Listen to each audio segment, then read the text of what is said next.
Ardigan.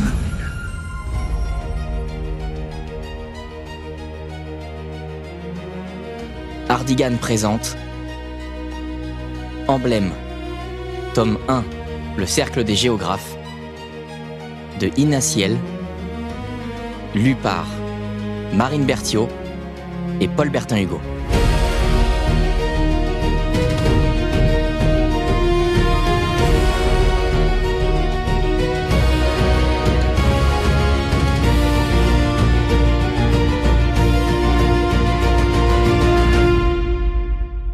À papa, maman et Hugo, à toutes les personnes qui, dans une pièce pleine de monde, choisissent le siège au fond de la salle près de la porte.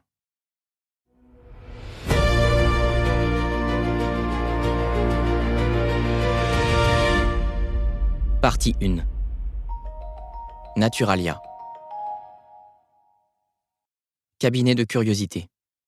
Pièce, ou parfois meubles, où sont entreposées et exposées des choses rares, nouvelles, singulières.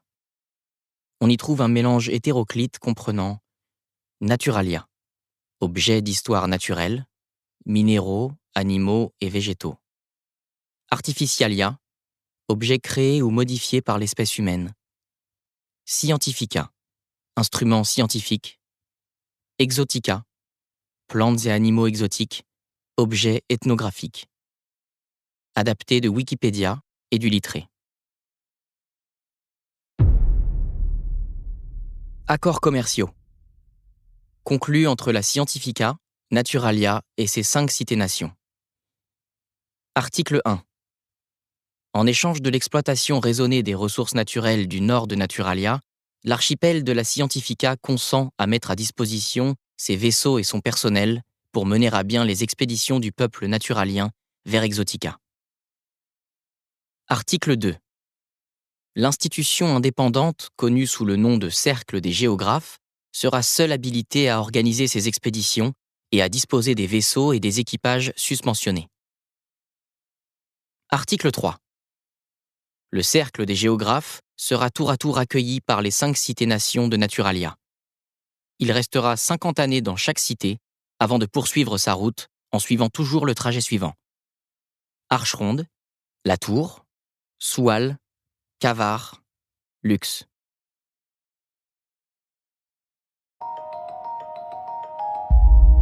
Chapitre 1.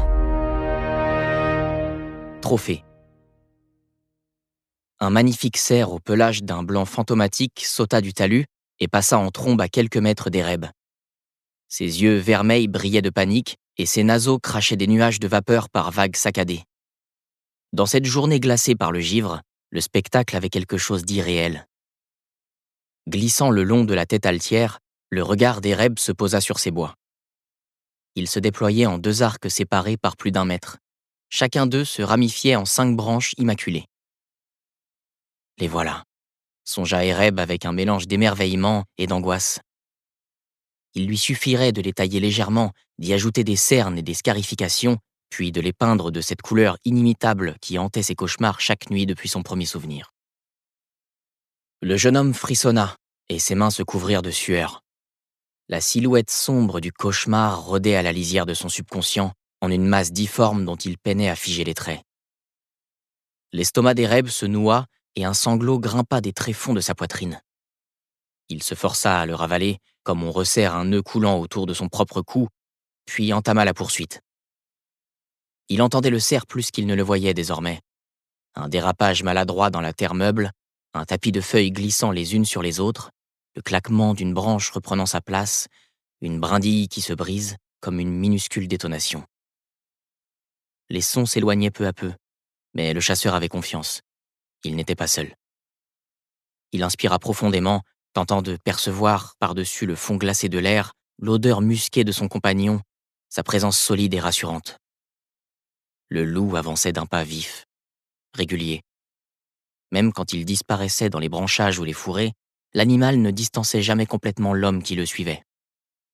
Le couple homme-loup chassait ensemble, ou pas du tout. Et lorsque la nuit tomberait et qu'il serait l'heure pour Éreb de rejoindre son cauchemar, le loup serait une fois encore à ses côtés. Pas pour le défendre contre la bête monstrueuse qui rôdait dans ses rêves, mais pour l'aider à reprendre pied quand elle le tuerait. Sans Noctis, il aurait sombré depuis longtemps.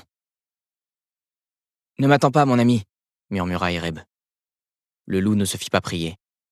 À peine la bénédiction de son partenaire avait-elle franchi ses lèvres qu'il avait déjà disparu, avalé par les fourrés. Il allait prendre le cerf à revers, tapi dans un humus aussi noir que son poil. Il mordrait la bête au jarret ou directement à la carotide, et Ereb n'aurait plus qu'à venir l'achever. Au bout d'une longue minute, le bruit d'une lourde chute suivie d'un vagissement fit accélérer les battements de son cœur. Ereb essuya ses paumes en sueur sur son pantalon et dégaina le poignard qu'il portait à la ceinture. Le contact du manche patiné l'ancra dans le réel. Il trottina en direction de Noctis, sautant agilement au-dessus des troncs abattus et des buissons épineux. Le loup attendait, assis sur sa proie, le regard fier et le museau ensanglanté. Le liquide vermeil s'écoulait de la blessure, en jets irréguliers. Le cerf tremblait, à deux doigts de rejoindre les dieux dans leur jardin paradisiaque où nul loup ni chasseur ne lui vaudrait plus de mal. Ereb posa une main sur le flanc du cerf, goûtant les ultimes traces de vie qui le parcouraient. Il adressa une prière silencieuse à Déus, puis d'un coup de couteau précis acheva la bête. Noctis le contemplait toujours sans broncher, de son regard jaune énigmatique. « Parfois j'ai honte, mon ami », souffla Ereb en découpant la première corne. En vieille compagne, la nausée revint habiter son estomac. Le loup ne sia pas. « Mais j'en avais besoin. J'ai besoin de ces bois. » Ereb cisailla la chair et en arracha son second trophée. Il récupérerait les os également, mais cela attendrait. Noctis se lécha les babines, il sauta à bas de l'animal et promena son museau entre les deux cratères qui trouaient désormais son front. « Toi aussi, tu auras ta part, quand Bertram l'aura dépecé, » murmura Ereb en enroulant les bois dans une couverture d'un blanc sale. Il les rangea du mieux qu'il put dans son sac, puis entreprit de couvrir la carcasse. Il aurait dû prévenir Bertram avant d'extraire les bois, se montrer plus patient. L'animal sanguinolent allait attirer une flopée de prédateurs, et si l'intendant ne le trouvait pas à temps, cela gâcherait un repas de fête pour toute la maisonnée. Coincée sous sa manche, la montre d'Ereb émit une série de bips suraigus.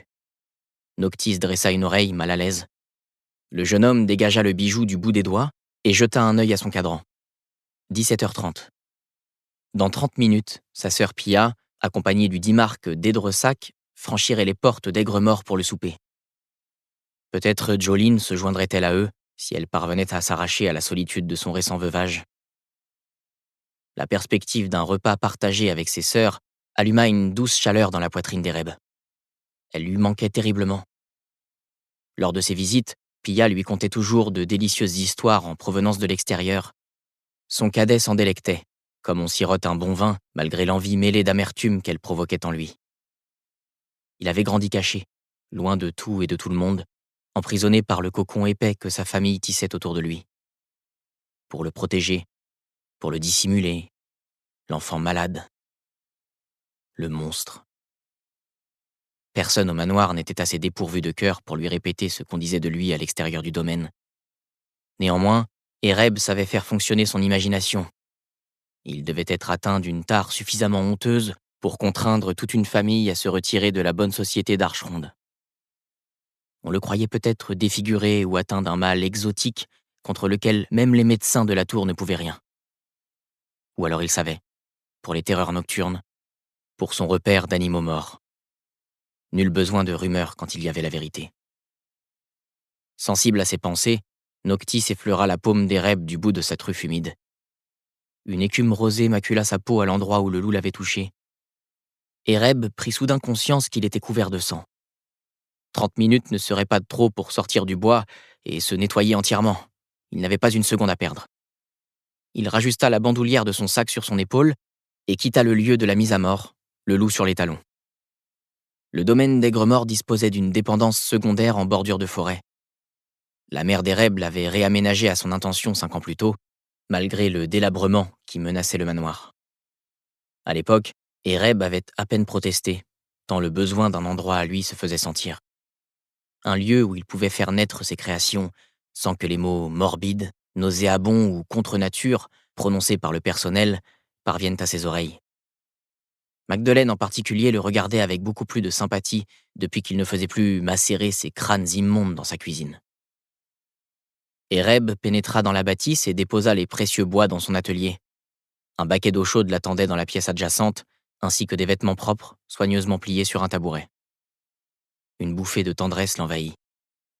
Il fallait voir là une attention de sa mère, Anna Sandre, car le personnel ne mettait jamais les pieds dans son antre. Le jeune homme se déshabilla, frissonnant au contact de l'air glacé sur sa peau. Il entassa ses vêtements tachés dans un coin et rentra précautionneusement dans l'eau. La chaleur du bain alluma d'abord des langues de feu dans ses extrémités transies, puis, peu à peu, elle s'insinua dans ses muscles et les dénoua.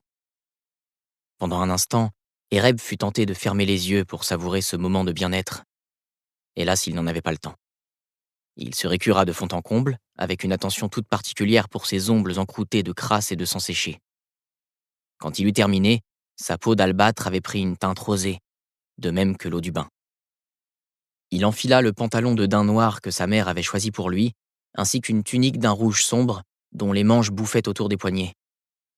Au dire d'Anna Sandre, toutes les couleurs lui seyaient, et Ereb ne pouvait lui donner tort. Sa peau blanche, ses yeux noirs et ses cheveux ailes de corbeau ne laissaient que peu de place au mauvais goût. Noctis l'attendait dehors, la truffe toujours aussi rouge. Ereb claqua de la langue pour exprimer sa désapprobation. « Si le couronné de Pia te voit comme ça, Noctis, il va faire un malaise. » Les prunelles jaunes de l'animal brillèrent de défi. Au moment où Ereb s'élançait vers lui, le loup noir fit volte-face et s'enfuit ventre à terre vers le manoir. Lorsqu'Ereb grimpa sur le perron, épuisé et à bout de souffle, Noctis s'était volatilisé. Le jeune homme s'appuya sur la rambarde, luttant pour apaiser les épines glacées qui lui transperçaient la gorge. Un léger déséquilibre dans le coin inférieur droit de sa vision attira son attention. Il promena son regard sur l'escalier de marbre blanc. La large fissure qui en zébrait la première marche depuis des années s'était ouverte, et son tiers droit s'affaissait dans un buisson aux branches givrées. Dans le hall, Anna Sandre se répandait en excuses au nom de toute la maison d'Aigre-Mort, tandis que son gendre tentait vainement de la rassurer. « Ce n'est rien, vous dis-je, » répétait-il avec un brin d'impatience. « Je me suis à peine froissé un muscle. » Pour un Dimarque, il prenait étonnamment bien la situation. La plupart des nobles de son rang auraient saisi l'occasion pour déverser piques et venin à leurs hôtes, pointant les problèmes financiers qui les empêchaient d'entretenir leur domaine. La culpabilité creva le cœur d'Ereb. Malgré lui, il était responsable de cette situation. Ses parents s'étaient retirés de la vie publique suite à son accident.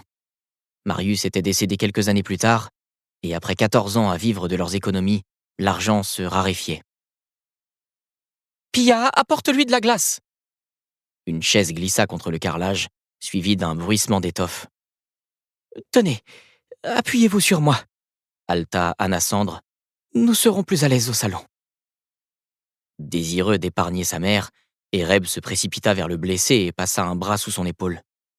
Timor d'Aidresac tressaillit lorsqu'il reconnut Ereb. Un frisson le parcourut et les poils de ses avant-bras se dressèrent. Ereb fit comme s'il n'avait rien remarqué. Timor s'adressa à son beau-frère d'un ton badin qui aurait pu donner le change si son corps ne l'avait pas déjà trahi.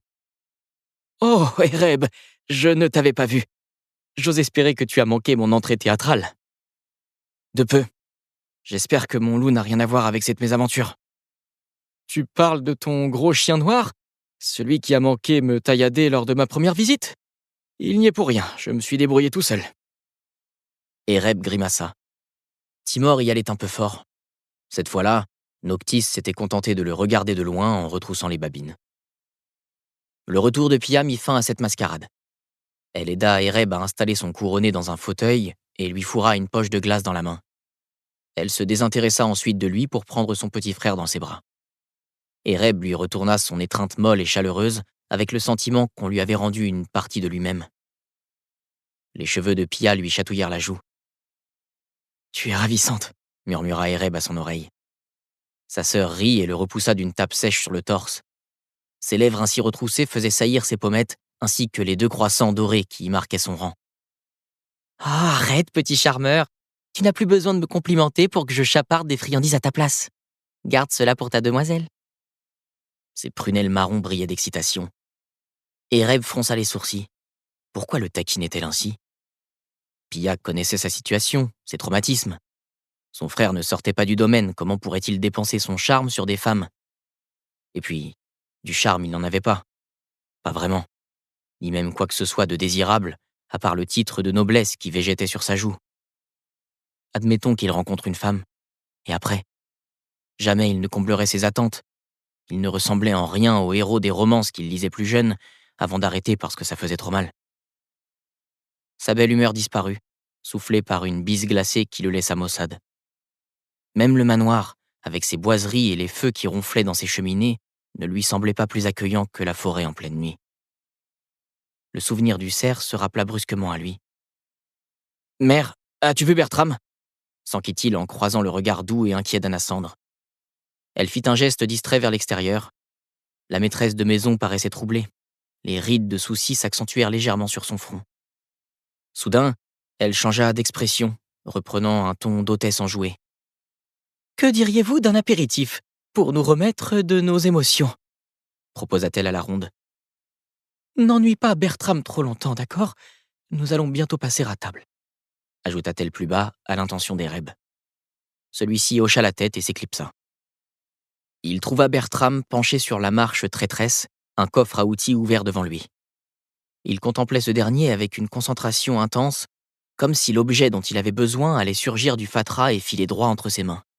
« Ça ne sert à rien, Bertram, » dit Ereb d'une voix douce. « À moins que tu ne sois devenu tailleur de pierre sans nous prévenir, cette réparation dépasse tes compétences. » L'intendant du domaine lui renvoya un regard bougon. Ses yeux bleus, légèrement voilés par l'âge, errèrent sur le visage d'Ereb sans le voir réellement, puis bifurquèrent en direction du toit. La troisième tourelle du manoir lâchait des tuiles à chaque tempête, si bien que le dernier étage n'était plus habité que par les courants d'air. « Il y a beaucoup de choses ici qui dépassent mes compétences, monsieur. » Lorsqu'Ereb lui parla du cerf, Bertram s'empressa de ranger ses outils en grommelant quelque chose à propos de ses vieux os, du froid de caille et de penchant contre nature.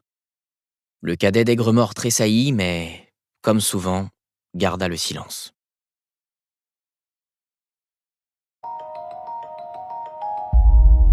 Chapitre 2. La lettre. Le repas se déroula dans une atmosphère chaleureuse qui conjura efficacement les insinuations de Pia. Malgré tout, Ereb ne pouvait empêcher la jalousie de le taquiner lorsqu'il interceptait les regards doux et aimants qu'échangeait le jeune couple. Il ferait mieux de leur léguer Aigre-Mort dès maintenant. Eux, au moins, étaient en bonne voie pour pondre un petit héritier gavé d'amour et de normalité. Quant à Timor, il serait mieux placé qu'Ereb pour redresser les finances du domaine. Lui avait le sens des affaires, lui avait des contacts, lui se rendait tous les jours au cercle pour en superviser la rénovation. Mais tout le monde serait déçu si Ereb abandonnait, n'est-ce pas? Et ça, il ne pourrait jamais le supporter. Alors Aigre-Mort tomberait en ruine entre ses mains incapables, et il ne lèguerait que de la poussière et des cendres à l'aîné de ses futurs neveux. Fin de l'histoire. Il avala une longue gorgée de vin, et ajouta mentalement, auto-apitoiement, à la liste de ses tares. « Ereb, tu m'entends ?» Le concerné releva brusquement la tête. Assise en face de lui, Pia le dévisageait. « Excuse-moi, Pia, tu disais ?» balbutia Ereb, tandis que tous les visages convergeaient vers lui. Sa course effrénée dans le froid avait fait pousser un chat au fond de sa gorge. Il toussa pour le chasser. « Mère m'informait à l'instant que tu créais une nouvelle pièce pour le cabinet de curiosité. » Ereb ouvrit la bouche, sans pouvoir émettre un son. Cette brusque intrusion dans son intimité le mettait mal à l'aise. Il jeta un regard courroucé à Anna-Cendre qui ne réagit pas. « J'ai adoré ta dernière pièce, » poursuivit sa sœur, peu soucieuse de mettre une seconde fois les pieds dans le plat. « Cet oiseau semblait tout droit sorti d'Exotica. » Elle se tourna vers son couronné. « Je te l'avais montré, n'est-ce pas? Ereb a fait un travail fantastique avec les plumes. Tu sais, presque toutes les pièces de notre collection viennent de mon frère. Certaines d'entre elles seraient du plus bel effet dans les nouveaux bâtiments du Cercle des Géographes. » Timor sursauta et plongea dans sa serviette pour étouffer une quinte de toux. Lorsqu'il en émergea, son visage s'était violemment empourpré. « Ces pièces s'agrémentent joliment une collection privée, » approuva-t-il prudemment. « Mais le cercle n'apprécie pas les faussaires. Les squelettes qu'il expose sont tous authentiques, et certains ont coûté la vie à des membres d'expédition. Exposer des faux serait inapproprié. » Une vague de chaleur enveloppa le visage d'Ereb. Il ne créait pas ces chimères pour épater la galerie, et encore moins le gratin du cercle des géographes. Il tuait, dépeçait, désossait et assemblait sans éprouver plaisir ni fierté. Il s'agissait d'une quête cathartique indispensable à son fragile équilibre. Comment cet idiot osait-il le traiter de faussaire? Mes chimères sont authentiques à leur façon, rétorqua Ereb d'un ton glacial. J'ai besoin d'air, veuillez m'excuser. Il écarta sa chaise, jeta sa serviette sur la table et quitta la pièce. Ereb repoussa la tentation de rejoindre Noctis à l'extérieur. L'air froid lui aurait fait le plus grand bien, mais il craignait que Pia lui en veuille s'il ne tentait pas de se rabibocher avec le Dimarque plus tard dans la soirée. Au dehors, le vent s'était levé. Il sifflait sous les portes et dans l'embrasure des fenêtres, propageant ses rubans glacés dans le manoir. Les pas d'Ereb le conduisirent dans une pièce douillette, plongée dans la pénombre. Seules quelques braises rougeâtres abandonnées dans la cheminée dessinaient sur le mobilier des reflets inquiétants. Des vitrines poussiéreuses longeaient les murs et des silhouettes fantasmagoriques se découpaient dans l'ombre. L'oiseau qui avait tant impressionné Pia pendait du ciel, le bec grand ouvert et les ailes déployées. Ereb avait mis des semaines à y superposer des milliers de plumes noires aux reflets moirés. Des animaux plus petits surgissaient de tous les coins. Incroyable mélange entre plusieurs espèces naturaliennes. Un gros chat à tête de serpent, un hérisson couvert d'écailles, un lapin affublé de la queue d'un chat et des ailes d'une chauve-souris. Ces animaux semblaient déplacés, impossibles à concevoir, et pourtant, Ereb était persuadé que son inconscient les tirait de son enfance oubliée à Exotica, tout comme la bête cruelle et sanguinaire qui hantait ses nuits. Un pas léger fit grincer les lames de parquet à l'entrée de la pièce. « Ce n'est pas le moment », gronda Ereb. Les pas s'interrompirent, puis s'approchèrent de nouveau. Ereb se tourna vers l'intrus. « Je suis désolé, je ne peux pas repartir. Pia m'en veut terriblement, » balbutia Timor d'Edressac. Les deux marques qui ornaient sa pommette droite scintillaient sous la lumière tamisée. Ereb, comme le reste de sa famille, en possédait 3, signe de son statut inférieur au sein de la noblesse. Pia avait perdu l'une des siennes lorsqu'elle s'était unie à Timor. Le Dimarque semblait ennuyé, voire franchement intimidé par l'attitude hostile d'Ereb. Celui-ci se redressa, tentant d'assouplir la tension qui se liait dans sa posture. « Comment avancent les préparatifs ?» s'enquit-il, avec la volonté d'apaiser Timor. Ce dernier saisit la main tendue avec soulagement. Il s'assit dans un fauteuil proche de la cheminée et se pencha vers l'âtre pour attiser les flammes. Il se cala ensuite au fond du siège et passa les doigts dans ses courtes boucles brunes. Tout sera prêt à temps. Cela fait 200 ans qu'Archeronde attend ce moment, et le dynaste le prépare depuis sa prise de fonction. Les bâtiments qui abritaient le cercle lors de son premier passage ont été entièrement rénovés par les architectes les plus prestigieux de la ville. Je crois qu'à l'heure qu'il est, le dynaste de luxe se tord de jalousie. J'imagine qu'il doit être difficile pour un dynaste de voir le cercle et ses bienfaits quitter sa cité, sachant qu'il ne reviendra pas de son vivant. Ereb s'éloigna de quelques pas et sortit 2 verres, ainsi qu'une bouteille de whisky d'un meuble dédié. Il prit place dans le siège voisin de Timor. Celui-ci accepta le breuvage avec reconnaissance. « Tu devrais venir à l'inauguration. Tu en as tous les droits. Même si ta famille s'est retirée de la vie du cercle pour quelque obscure raison, tu es noble par le sang. Ce privilège est inaliénable. » Je n'ai aucune compétence qui intéresse le cercle. Je suis un faussaire, tu te souviens? Timor noya sa gêne dans une gorgée de whisky. C'est une occupation inhabituelle, tu en conviendras. Cela dit, tu dois avoir de formidables dons en anatomie. Tu pourrais rejoindre la loge des biologues ou quelque chose comme ça. Ereb ne répondit pas. Je crois que personne ici n'ose te le demander. Ils semblent tous te croire fragile et incapable d'endosser tes responsabilités. Mais tu rendrais au domaine un fier service en t'impliquant dans des activités qui sied à ton rang et à tes devoirs d'héritier. Comme rejoindre le cercle et trouver une femme à couronner, par exemple. C'est toi qui as mis cette idée grotesque dans la tête de Pia? Je ne vois pas en quoi ce serait grotesque, tu... Timor, je crois que Pia et toi, vous devriez rentrer, l'interrompit une voix douce mais inflexible. Anasandre se tenait dans l'embrasure de la porte, droite, le regard abrasif. Un jour, quelqu'un devra réveiller ce garçon, soutint Timor, laissant échapper sa frustration. Il se leva avec raideur, contourna Anasandre, puis s'éloigna. Les claquements secs de ses pas résonnèrent encore pendant de longues secondes, devenant de plus en plus lointains à mesure qu'il se rapprochait de l'entrée. Ereb aurait voulu étreindre sa sœur pour lui dire au revoir, mais le noyau de peine et de colère qui couvait en lui l'en empêcha. L'oxygène paraissait s'être raréfié dans la pièce, et il dut inspirer plus profondément. Cette sensation ne le quitta pas de la soirée, et le poursuivit entre ses draps, jusqu'à ce que le sommeil l'abandonne au cauchemar. Ereb recula, ses petits bras potelés brandis devant lui pour se protéger le visage. Un vent brûlant, suffocant, charriait l'haleine fétide du cauchemar. Ereb y percevait l'odeur cuivrée du sang. Un œil noir le contemplait, perdu dans une brume enténébrée. Des reflets verts et bleus irisaient la prunelle, mouillée de larmes. Ereb se mit à pleurer. Pae, Gémit-il de sa voix fluette et terrifiée. Kaluan Nado. L'œil silla, révélant une paupière sombre à la texture de velours. Pae, Répéta le petit garçon, le mot se fondant dans un murmure. Nado. L'œil disparut dans la brume et laissa place à une gueule béante bordée de plusieurs rangées de crocs. Le cauchemar s'abattit sur l'enfant, qui s'effondra. Ereb se réveilla en sursaut. Ses draps humides de transpiration lui collaient à la peau et il peinait à reprendre son souffle. Une douleur vive lui déchirait le ventre, comme si le cauchemar y avait creusé l'empreinte de ses crocs. Noctis. Appela Ereb, la gorge rauque. Le lit s'affaissa et une masse chaude et rêche se coula dans ses bras.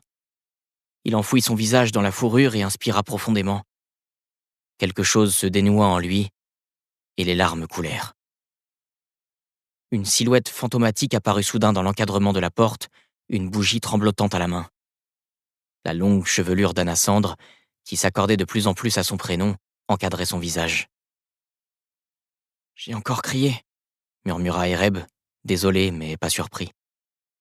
Quand il était plus jeune, le cauchemar lui arrachait des hurlements glaçants qu'il ne pouvait faire taire, même après son réveil. La plupart du temps, Anna Cendre le retrouvait dans un lit imbibé d'urine, mais cela ne l'empêchait pas d'y grimper pour le serrer dans ses bras. Elle en avait vu d'autres. « Non, tu gémissais seulement », le rassura-t-elle. « Et tu suppliais. Je ne parvenais pas à dormir, sinon je n'aurais rien entendu. » Anna Cendre s'approcha de son fils et s'assit au bord du matelas. Noctis en profita pour filer dans le couloir. « Fidèle loup », commenta Anna Cendre en le suivant des yeux. Ereb acquiesça. « Je ne t'ai pas remercié d'avoir congédié Timor tout à l'heure. » « En effet. J'aurais préféré que cette soirée se termine autrement, mais je sais à quel point il est difficile de faire entrer des étrangers dans cette famille. Le Dimarque ne sait rien de moi, et pourtant il semble avoir convaincu Pia, qui me connaît mieux que personne, que je pourrais me marier. » Il jeta un regard oblique en direction de sa mère. Elle se mordillait la lèvre inférieure d'un air ennuyé. Les rides de souci avaient refait surface sur son front. Ereb se raidit. « Qu'y a-t-il » Anna Cendre déposa la bougie sur la table de chevet et serra les mains d'Ereb entre les siennes. Elles étaient chaudes et sèches, et ce contact familier lui fit du bien.